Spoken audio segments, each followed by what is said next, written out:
Okay, a question I'm getting a lot at the moment is, should I be using Midjourney as an interior designer, or should I be using the new ChatGPT 4.0 image generator model? So what I want to do in this video is to just go through the pros and cons of each of them, help you understand what the differences are between the two. They are trained on completely different parameters, so they do give you different results, and which one I would personally be choosing if I were having to pick between the two. So let's get stuck into it. So I've got a list of things that we want to cover in this. So let's get stuck in. So first of all, I think the thing that many designers don't understand is that the training of each of the different models, Midjourney versus ChatGPT 4.0, is completely different. So they are both trained on completely different things. I have a way of thinking about it that might help you to understand what the difference is conceptually between the two and what they've been trained on. So with Midjourney, I like to think of this more as a creative artist. So it's been trained on a database of art, architecture, photography, fashion, design, all of those sorts of things. And so it's not really trying to replicate things exactly for you, it's trying to be inspired by images and prompts that you give it. So it's really more what I think of as like stylized, artistic type images. It's really good for conceptual type work, but it's not going to create exact replicas for you because that's not the way that it's been trained. So if you're putting in a SketchUp image, and I'll show you an example of what happens when you do that shortly, if you put a SketchUp image into Midjourney, it will take a stylistic interpretation of that for you. It won't try and replicate it exactly. So Midjourney is a creative artist.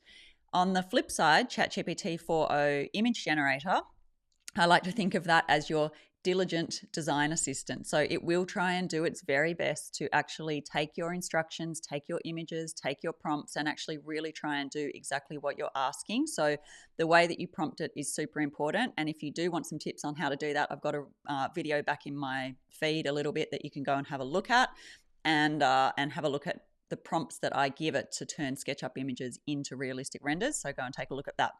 So it's multimodal AI. So what it means is that it's really has an ability to understand images and text and logic and put it all together. And it then means that it can follow your instructions as closely as possible. It's got DALL-E 3 under the hood. That's what it's using as the base for it. But it will try and listen to your prompts and it will try and stick to them. So that is the difference between the two. So you've got the sort of creative Midjourney and you've got the digital design assistant ChatGPT 4.0. So the other thing about ChatGPT 4.0, if you look at my other videos about it, is that if you keep iterating and reprompting, it will try and continue to get better each time. If it starts to go rogue, as I said in the other videos, it's best to start a new chat feed and then start from scratch because it can sort of start hallucinating and creating something really random. But on the whole, if you say, take out this chair and put this chair in, it can, if you do good prompting, do a good job of that. So that's the difference of like what's happening under the hood, which I think is where people are going wrong because they think, okay, these are both image generating models. Like, why do they give me such different results? So that's a good thing to understand from the beginning. All right, let's have a look at a couple of examples. So let me find them. So let's first look at SketchUp. So this is taking a SketchUp model that looks like this. And I gave the exact same prompt to both Midjourney and to ChatGPT 4.0. And as you can see, it gave me very, very different results. So let's go to Midjourney first. So I put that in and I put exactly the same prompt. And if you do want this prompt, that's the one that I gave you in the other video. So definitely go and check out that other video so you can grab that prompt. And this is the results it gave me. So you can see it's sort of like given me a stylistic interpretation of this SketchUp model instead of what I asked for, which was a hyper-realistic render of the SketchUp model. So it's taken it as inspiration and it's turned it into something else that is not useful for me. So this would be maybe useful at the conceptual phase, and we'll talk about conceptual stuff in a minute because I think that's what Midjourney is better at ChatGPT than at the moment. But in terms of what I actually asked for, which was a realistic render of this particular SketchUp room, it didn't do a very good job of that. However, I did exactly the same prompt over in ChatGPT 4.0 image generator, and this is what it produced there. So as you can see, that is really pretty close to a pretty good realistic rendering of that SketchUp model. So it hasn't stylistically changed anything. It has stuck to exactly what I've asked it to do, and it's done its very best to create the best possible realistic render that it can. So that gives you a bit of a sense of like the difference between like what's sitting underneath and what we were just talking about as this sort of artistic interpreter, which is Midjourney, and the sort of diligent design assistant who's trying its very best to please you and to give you the realistic render that you're asking for. So that is that one. So let's go back to our list, and then let's have a look at just looking at a text-based prompt and how that turns into, let me try and find it for you. It's not this one. I've got to find it on my desktop here for you. Where is it? Let's move it around. Here it is. Okay. So let's get rid of that one. Okay, so this is where we are just inputting. I didn't put any images into this. So this is just a text prompt that I gave both of them just to see how they performed differently. So this is in Midjourney. So I just gave a sort of text prompt that you can see here just for a luxury mudroom, styled for Architectural Digest, whatever, blah, blah, blah. And I think these are pretty good. Like it's done a pretty good job. Like obviously it's doing some random things like putting the boots up on the bench here, but you could stylistically, and it's got the boots up here again, like on the linen fabric, like that's a no-no with your muddy boots. But if you were trying to create a sort of conceptual idea for your design clients, this I think would do quite nicely in terms of like a direction that you might head in. I gave ChatGPT 4.0 the exact same prompt, and this is the image that it gave me. Now, it only gives you one image versus Midjourney spits out 4 with the prompt that you give it. So it only gave me one image. I think it's still okay. I still quite like it. And I didn't give it any of these images. So it's interesting that the style of it is actually also very similar to what the style that it spat out in Midjourney was. So I only gave the same prompt. And the style is reasonably similar. However, it's sort of hard to put my finger on why, and I guess that's a designer thing, just the fact that I'm a designer, and many of you, or most of you will be watching, are designers as well, and you probably will also have that sense and feeling as well. But for me, this just doesn't quite hit the mark. Whereas this, for example, it's sort of like it brings more emotion in for some reason that I can't quite put my finger on. So for me, I think Midjourney is doing a better job at that text to image prompting where you're just trying to get some conceptual ideas going. So let's have a look at another example. This is more like a Byron Bay mudroom type thing as well. I don't know why I chose 2 mudroom examples, but anyway, that's fine. And so this is what it spat out for this prompt here that you can see here. So it's, this sort of Byron Bay style. Again, I think it's done a pretty good job. We've got the hat falling off the shelf here. That doesn't really work, but otherwise, this one's quite good. This one's quite good, and I quite like them. Okay, ChatGPT 4.0, I gave it exactly the same prompt. I did not give it any image references, just the text prompt, and this is what it gave me. So again, to the trained design eye, I can't quite put my finger on what it is, but this doesn't sit the same as a couple of these do. I just feel this has better lighting. It's got just more sort of emotion, styling, that sort of stuff. This feels a little bit more generic. Like if we go back to thinking of our artistic assistant, what do we call them? Creative artist, or whatever we call Midjourney, versus our diligent design assistant, I feel like that comes through in this. So this just feels more creative. This feels more like someone who's maybe not as creative but's really trying hard. So to me, that's sort of like the difference between the two. So those are some examples. Let me just have a look through my notes and just make sure I'm saying everything that I wanted to say about this. So Midjourney, it can't act as a renderer, so it won't preserve your geometry scale. Even if you say render this exactly, it will still do whatever it wants because it's not trained to actually replicate stuff. It's trained to interpret and enhance the things that you give it.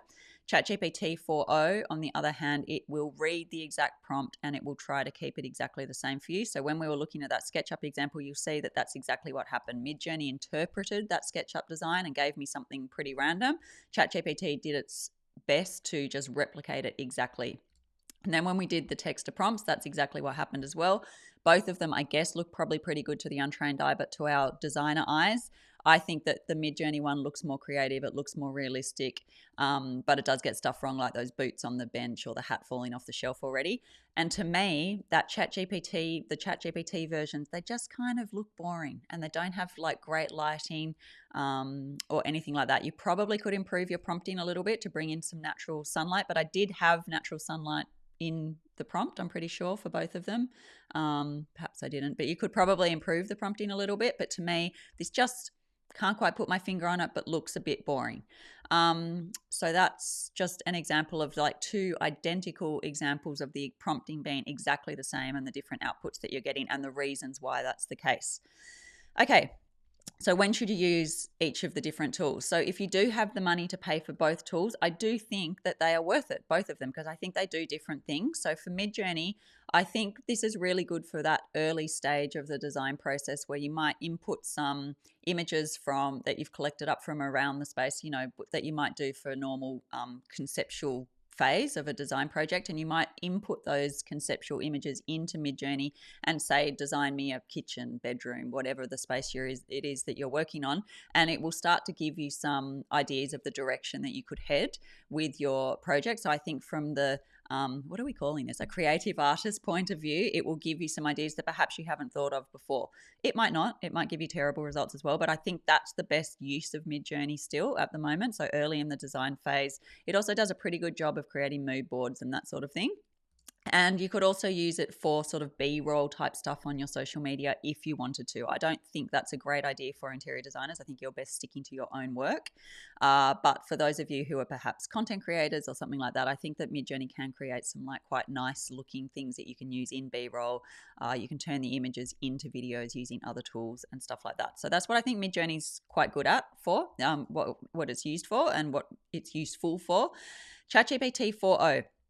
So it is much better, as we saw with that SketchUp version drawing, which I can't find now, so it doesn't matter. But the one that we were just looking at is much better at giving you that realistic render of your own design and just behaving like it's trying its very best for you. So it will give you pretty close versions to what you could produce in Enscape or V-Ray, but it'll take you a minute rather than hours to do. Obviously, that is not the same as Enscape and V-Ray. I am not pretending that it is at the moment. I do think it will be pretty soon from now, but at the moment it's not. But if you're not using those programs yet, you are using SketchUp and you want to just play around with realistic renders, you're going to get good results from ChatGPT 4.0, and you're not going to get great results for doing that in Midjourney. And you can also play around with like different angles. So once you've got one angle of a room, you can say, face the other corner and give me the other angle. And it does a pretty okay job of that sort of thing as well. So that's the differences between the two tools and the underlying training of the models and the way that I would be thinking about how to use them all or use both of them. So as I said, if you do have the funds, I definitely think it's worth paying for paid subscriptions to both of those tools because they will be used a lot in your design process, and you will also start to think of lots more uses and use cases for it as you start playing around with them more. If I was going to just pick one though, which one would I choose? Is this going to be an obvious answer? But I would definitely choose ChatGPT 4.0. The reason being is because if you only have the money to pay for one tool, ChatGPT just gives you so much more opportunity than Midjourney does, because you can obviously do all your text-based prompting, which is a whole other discussion outside of this video, but all of the stuff that you might do for, training it on what your avatar is, building sales page copy, writing emails, writing client follow-up stuff, planning out scope of work, like all sorts of things. You can do that in ChatGPT, obviously, as well as doing all of this imaging stuff as well. So, and then it does a really good job on the renders, and then it does an okay job on some of that conceptual development stuff as well. And I think if you got better at prompting it to do conceptual development, you probably could get it to a pretty close version of Midjourney as well. But it just lacks that level of creativity for a creative artist like Midjourney is. So that's the tool that I definitely would pick if you're going to be choosing between one or the other. I have no affiliation with either of them. I do not care which one you use. So I'm just giving you my opinions on the two based on my own experiences of using them. So that is the difference between Midjourney and ChatGPT. From my perspective. Obviously, I'm no expert. I'm just sort of playing around with this stuff as well. all of us are just learning. We're all on a learning curve. So I'm just sort of playing around with things, and I would encourage you to be doing that as well. Have a play around, start to think about how you can incorporate these tools into your design process. And I just wanted to also introduce you and let you know that if you do want to stay up to date with what's going on, come and join my Design Business Insider community. It is very inexpensive. It's a month by month. There's no lock-in contracts, but AI and talking about the stuff that we've been just talking about in this video is like a huge topic of conversation within our community. You can learn from other interior designers and architects who are also playing around with these tools. You can get prompts and ideas from the people in the community, and it's just a fun place to hang out. And in the classroom area, I also drop all sorts of other resources, industry expert interviews, industry research reports, like all sorts of things that I think you will find helpful in your interior design business. So just to cover off at the end and do a little plug for the community, which I only plug stuff when I know that it's going to be useful. So definitely come and join us over there if you do want to continue the conversation and you want to go deeper in any of the stuff that we've talked about in this video. Otherwise, definitely jump into my other videos on my channel here, where I talk about some of the things we've covered here, how to prompt better in ChatGPT 4.0 and some other stuff like that. And I'll just be bringing you more videos in the future as people ask questions, people in my community ask questions. It gives me lots of content and content ideas to be able to answer for you on this channel. So definitely subscribe, and I will see you in another video. Bye for now.